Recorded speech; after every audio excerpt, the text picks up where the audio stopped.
CSGO skins. You love them, I love them, we all love them. But they're expensive. The thing is, right now, they're really expensive. So why is it that CSGO cosmetics seem to be undergoing yet another boom? And is it possible that it could be turned into a sort of shady pyramid scheme?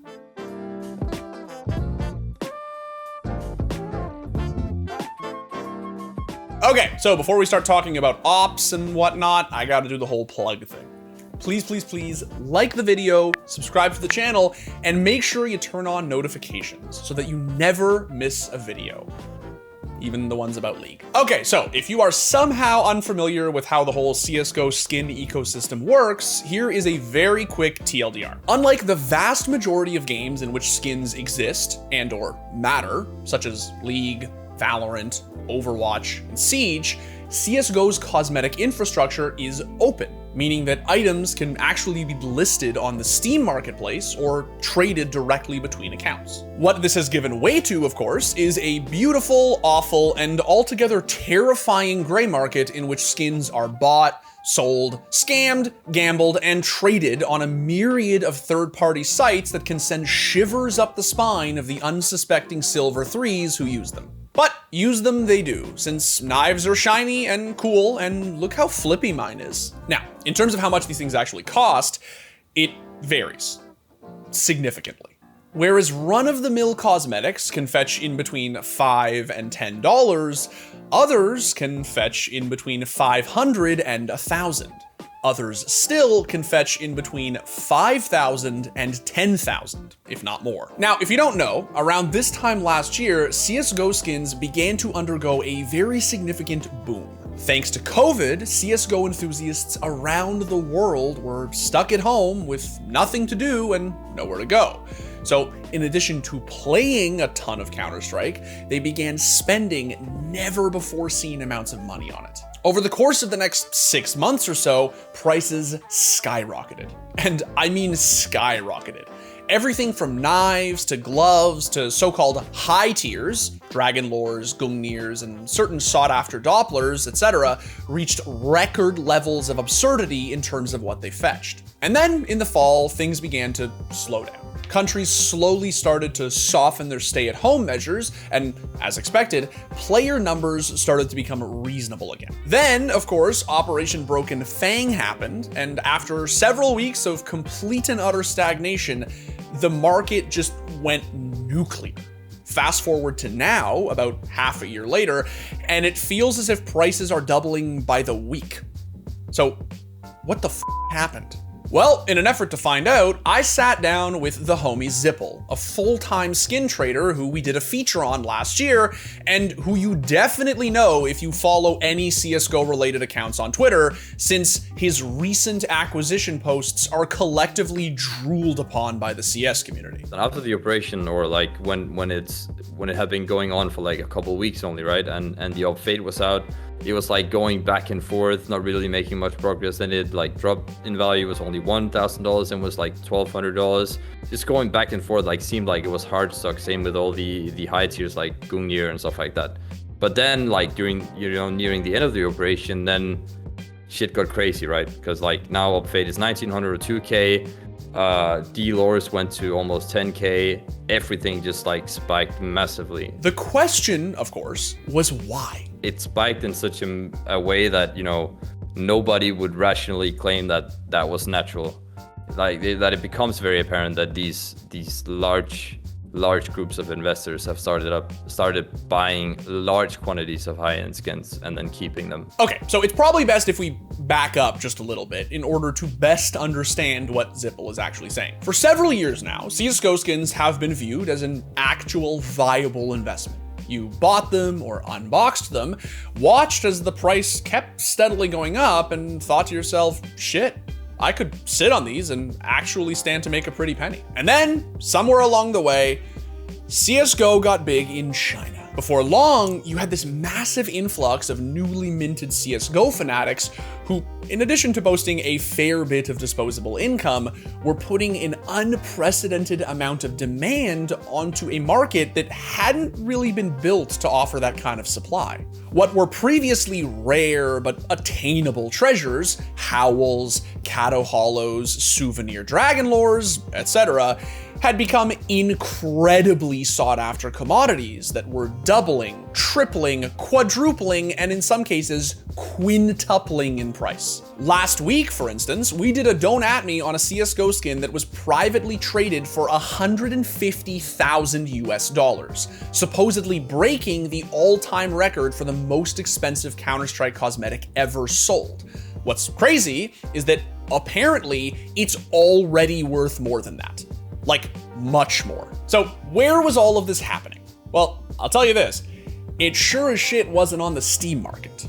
It was on Buff. Buff163, or just Buff, is both China's go-to third-party skin shop and, unsurprisingly, the single largest marketplace for CSGO cosmetics in the world. If you ever want to know what your inventory is actually worth, check Buff. It's basically the CSGO skin trader's Bible. Before you'd have multiple sites and you'd have, Reddit determining prices and all sorts of things. But now everything is just on Buff. So if the price is 10K on Buff, that's the price. That's what it's worth. Because there's so much volume, so much sales, like nothing compares to it. So if you are successful with moving the price on Buff, it's very likely that you've moved in on every marketplace. And according to Zipple, it was because of Buff's monopoly, the fact that price changes on it are so influential, and the leniency of the site's so-called failure to deliver mechanic that the recent spike in prices even came about in the first place. You have one Butterfly Sapphire listed for 10K. That's the cheapest listed. Then you have maybe 10 more listings, but after the 10 listing is bought, the next price is 11K or 12K. So if somebody were to go on Buff and buy 10 Butterfly Sapphires, what would happen is that the 10 people that need to deliver this knife would then go on their Buff app and they would see that the new price is 12K. So half of these people won't even deliver the knife because they're now aware that the price is now 12K. So they will actually be convinced that now there's a new price for the knife. So this guy actually didn't even have to buy 10 knives to move the price of what 10 knives would have, resulted in. He just had to buy 10 and 5 wouldn't deliver the knife. And now those people who didn't deliver it are now thinking, my knife is worth 12K and they're not gonna ask lower than that. So that kind of just like builds and builds and builds. So why does this matter? Well, for starters, these price hikes can stack, meaning that these tiny little manufactured inflations can add up and drastically raise the price of a skin in a very short period of time. But what Zipple also observed is that it's almost always the same types of buyers who were responsible for them.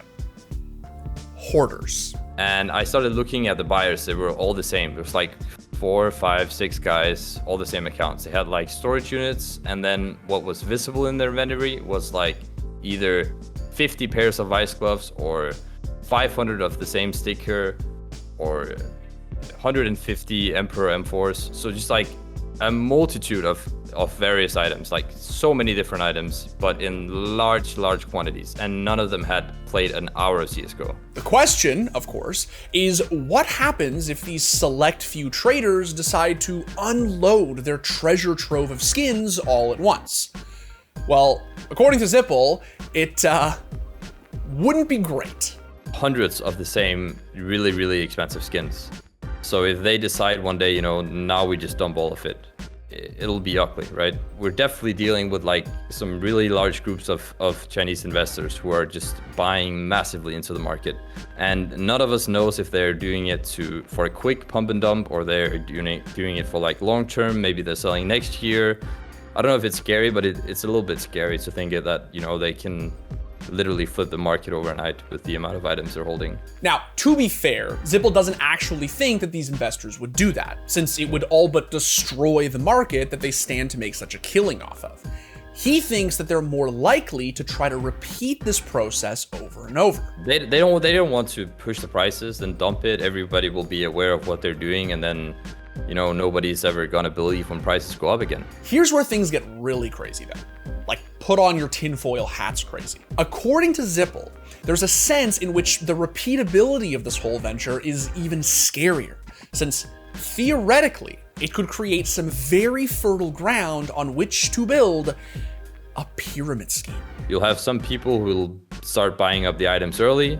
They'll be the ones that profit the most. They'll be the ones that sell the items first. And then you have, you know, say that you buy up all the dealers at 9K, now they're 10K. And a lot of people start listing them again for 9K. They go to 8.8K, they go to 8.5K. Then the initial investor, if he's skilled enough, he can just get more people to join him and buy up all those as well. So he can, you know, get that margin that he wanted initially when he started buying all these dealers. Now, to be clear, Zipple isn't claiming that a pyramid scheme currently exists, or at the very least, that there isn't any concrete evidence of one. What he is saying is that in his expert estimation, it is very possible that this whole thing could turn into one. You have to remember, like, CSGO skins have pretty much reached the point of a fucking cryptocurrency. There is tons of money to be made and zero regulation. With stonks, you can go to federal prison for things like insider trading. With CSGO skins, not so much. It's the same with like penny stocks and shit, right? So I can go to someone and say, hey, this dealer is a great price at $10,000. And I can have 100 people buy it. And now it's 13, you know? And I managed to pick up 50 at 8, right? What's also crazy is that this has actually happened before. Ever played RuneScape? Yeah, then you know just how this stuff can actually get. That's the same thing that happened in RuneScape, if you played that ever. It's like, you have merge clans, where it literally happened like this. They find an item, they buy it slowly over 3 weeks, so the price doesn't increase at all. When they've stocked up on everything, they go to all the plebs in the clan that they've been advertising for with 1,000 people, and then they tell them, buy this item up, we're gonna make it explode. And then as soon as they've bought everything, they start offloading, because all the other people still have trade luck. And then they just start selling their shit. And then they don't give a what happens from there. And then they just repeat it again. Okay, so why does any of this matter to you? After all, you're not a full-time trader. You don't make a living buying and selling clean-ass ops. You're just an average, everyday gold nova who dreams of owning a butterfly knife that doesn't have camo on it. Well, here's the thing. Thanks to these investors, you may just have to settle for boreal forest for a little while longer. Or like, you know, forever. Memes aside, what this means is that the value of certain high tiers has skyrocketed so astronomically that they've essentially become ultra high tiers. Right now, maybe 60% of the butterfly sapphires are on idle accounts or with people who are flipping them or investing in them and not even playing the game. So what is happening is that these really high tier items are kind of being taken away from the hands of the active players. The other issue is the trickle-down effect. You see, as these so-called ultra-high tiers become increasingly unattainable, so too does everything else. What was considered high tier 2 years ago will kind of shift into something else. The high tier items have just gotten that much more high tier, if that makes sense. So essentially, it's just that, like, if a butterfly fate becomes $2,000, whereas it was before $300, then that's not obtainable for a lot of people. That's the price of a butterfly sapphire 3 years ago. I hate to say it, but I think it's gotten to the point where if you don't already own a Dragon Lore, Gungnir, or whatever other Grail tier skin you dream about, it's safe to say you never will. These things aren't just pipe dreams anymore.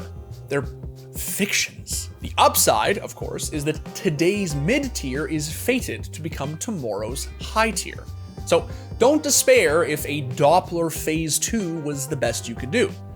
Pretty soon, that shit could be stonks. You know, I think that as time passes by, it also becomes like, it's not like people will always think that, you know, the goal for me is a Battlescar Dragonlord, because people will adjust their expectations to the price of the item.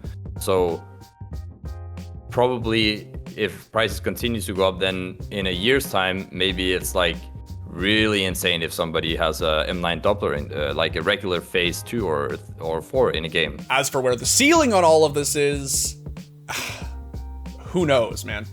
Zipple says it's gotten to the point where he's refusing to acknowledge that a limit even exists.